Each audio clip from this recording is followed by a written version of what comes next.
Hello learners, in today's video we'll talk about the Korean drama which is happening in South Korea. We know that Korean peninsula consists of North Korea and South Korea, and North Korea is it will not involve in the global affairs, but coming to South Korea, it kind of seems like it involves in the global arena in the cultural aspects and political aspects, and also there's some kind of organizations where it has participated.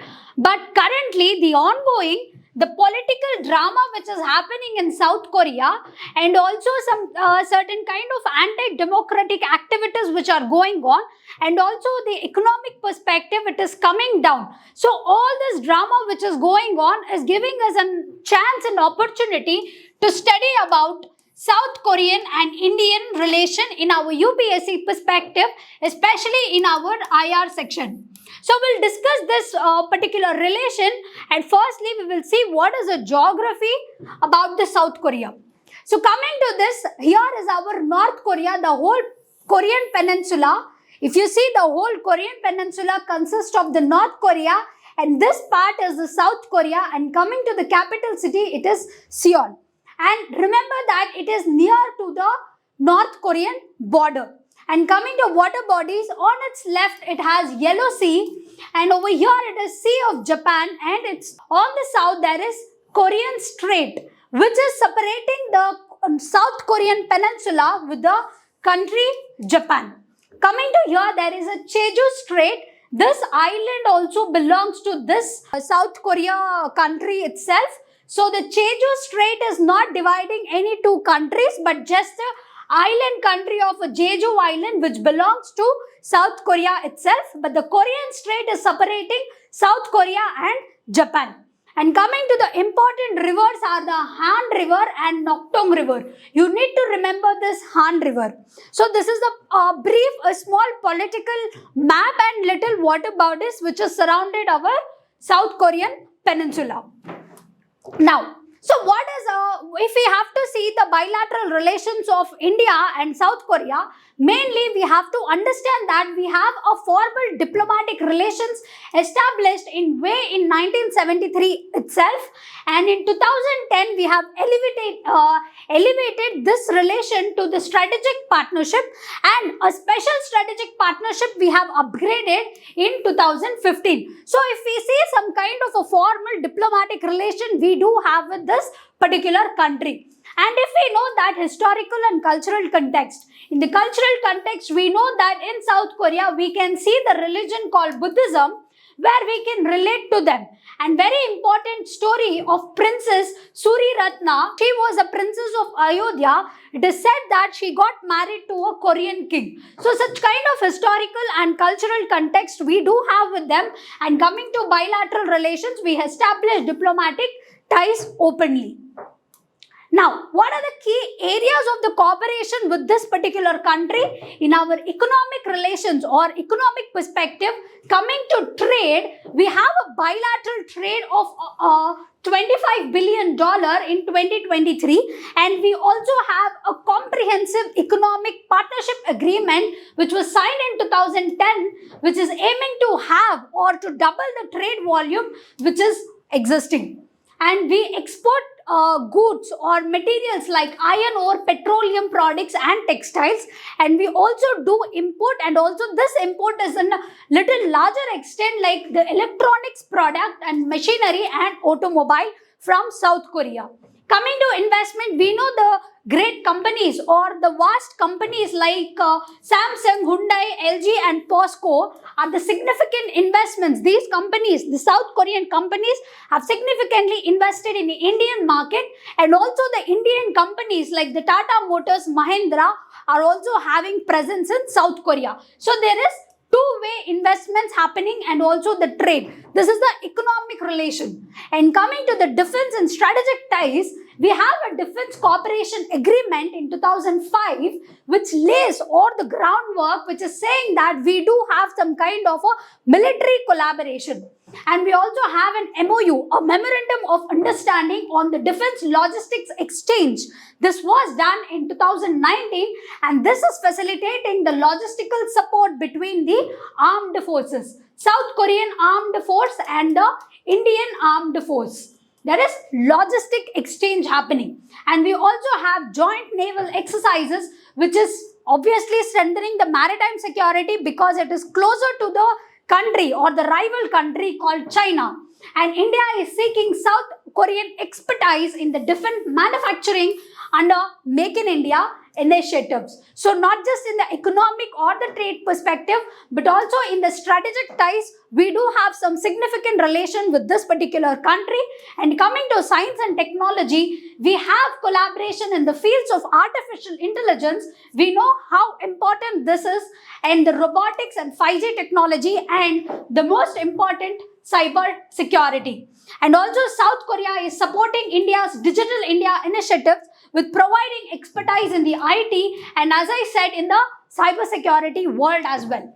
And coming to space collaboration, the Korean Aerospace Research Institute is collaborating with ISRO and conducting some kind of missions. So there is multi-dimensional collaboration with this particular country.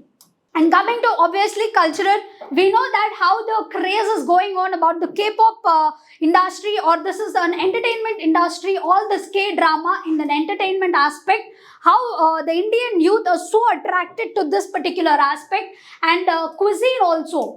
If we see, there are a lot of Korean cuisines uprising in our country. And India's cultural centers are promoting Bollywood and Indian classical arts in South Korea as well.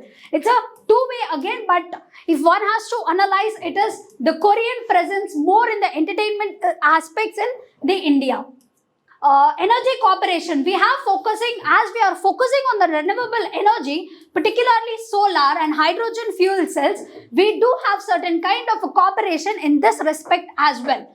And we are also collaborating in the nuclear energy technology so that we can diversify energy sources. When we are signing such kind of collaborations respective to our nuclear energy technology, it shows that we do have some kind of a significant understanding with that opposite country. And coming to infrastructure and development, South Korea supported India's Smart City Mission and Infrastructure Development Project. If we see certain projects, the pilot projects which are done under this particular aspect, there are some kind of South Korean influence in these projects. One can easily understand that. And the involvement in the metro rail projects in Delhi and other cities, South Korea has significantly involved in such projects.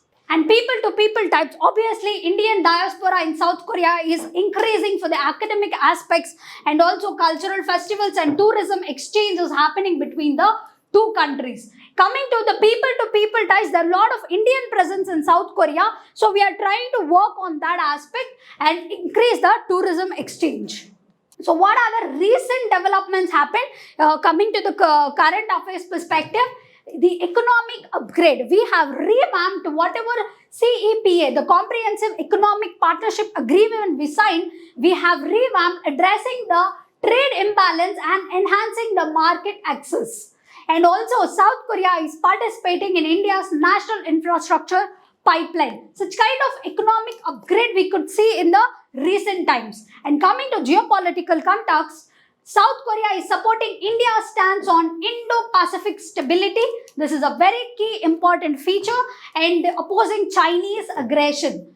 Being beside or being some kind of a neighbor to China, it is showing anti-China kind of an attitude, which is giving India a chance to have or grow the geopolitical ties.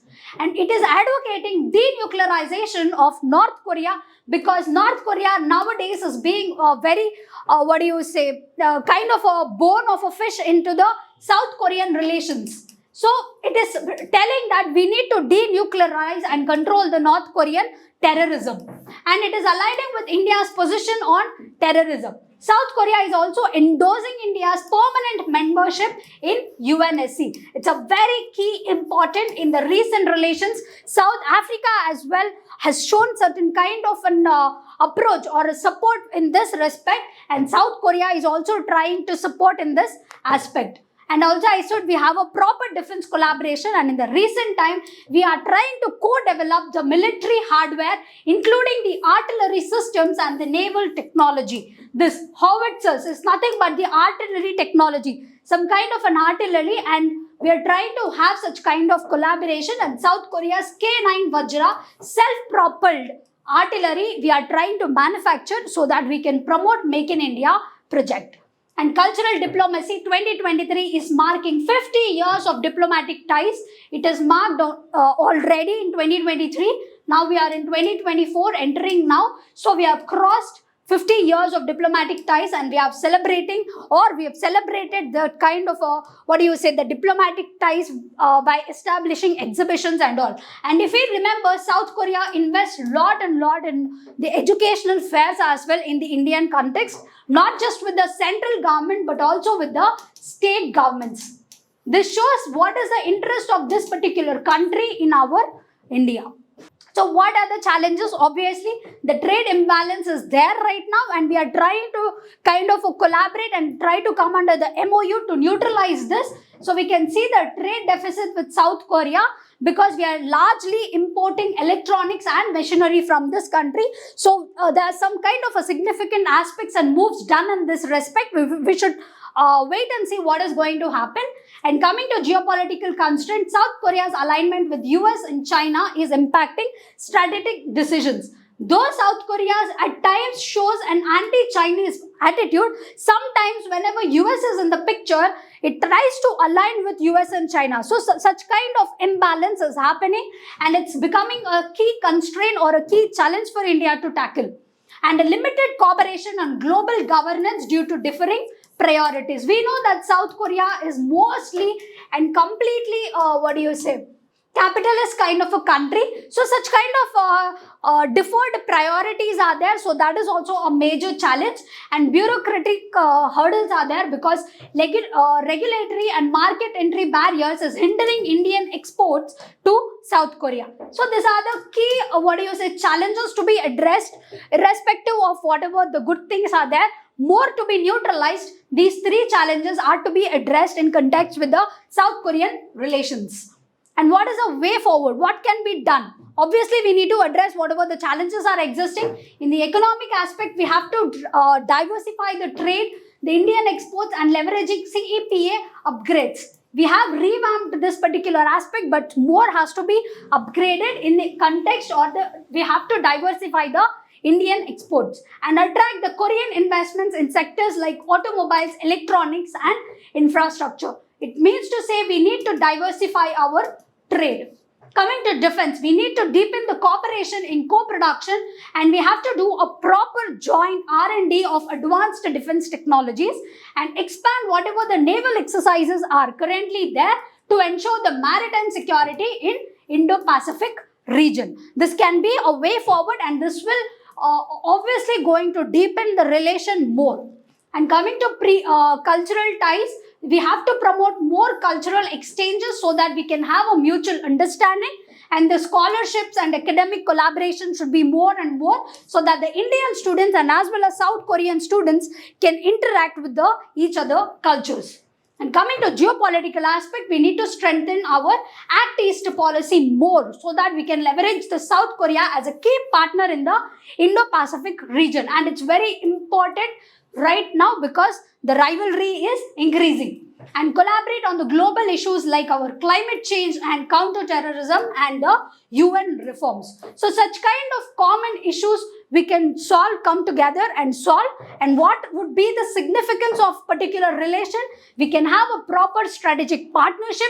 We can have a proper economic collaboration and the cultural influence. Since it's already existing, this would be increasing more. And also this can be, if we concentrate more on this particular relation, it can be win-win partnership because we have the South Korean technological prowess. We can utilize that, and they can utilize the vast market which is already existing in India. So this can be a significant kind of a relation or a significant development if we concentrate more to build South Korea and Indian relations. So this is all about this. See, whenever there is an article related to anything, don't think it's just waste. Since they're talking about the political aspect, it has given us a chance to study more about at least the South Korean geography and a brief of a kind of an understanding what is the existing relations. So this is how you study or pick up an article and relate to your static syllabus. Thank you.